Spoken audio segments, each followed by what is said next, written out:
வைத்திய முறையில் தயாரிக்கப்படும் தூதுவளை நெய் பல நோய்களுக்கு நிவாரணம் அளிக்கிறது. தூதுவளை நெய்யை 1 முதல் 2 தேக்கரண்டி அளவு சாப்பிட்டால் எலும்புருக்கி நோய்கள், ஈழை இருமல், கப நோய்கள், மேக நோய்கள், வெப்பு நோய்கள், இரைப்பு, இளைப்பு, இருமல் நோய்கள், வாய்வு, குண்டல வாயு முதலியன தீரும்.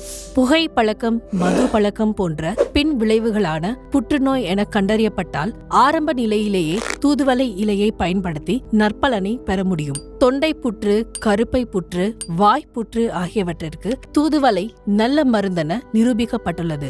தூதுவளை இலையை பொடி செய்து வைத்துக்கொண்டு உபயோகிப்பதால் சளி இருமல் நீங்குகிறது, பசியை உண்டாக்குகிறது.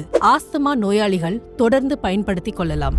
இப்பொடியை தொடர்ந்து சாப்பிட்டு வந்தால் நீரிழிவு கட்டுப்படும். இப்பொடியுடன் திப்பிலி பொடியை சமமாக சேர்த்து தேனில் குழைத்து சாப்பிட்டால் இருமல் உடனே நின்றுவிடும். தூதுவளை இலையை நெய்யில் வதக்கி துவையலாகவோ, சட்னியாகவோ, பச்சடியாகவோ தயாரித்து காலை, மாலை, இரவு நேர உணவுடன் சேர்த்து சாப்பிட்டால் நல்ல பலனை உடனே காண முடியும். இவ்வாறு வாரத்தில் 2 தினங்களாவது சாப்பிட்டு வந்தால் நோய் தடுப்பாகவும் நோய் தீர்க்கவும் பயன்படும். இம்முறையில் பயன்படுத்தினால் நுரையீரல் நோய்கள் வராமல் நுரையீரல் காக்கப்படும்.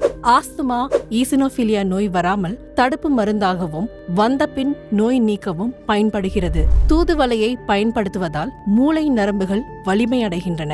இதனால் நினைவாற்றல் பெருக உதவியாக இருக்கிறது. நன்றி.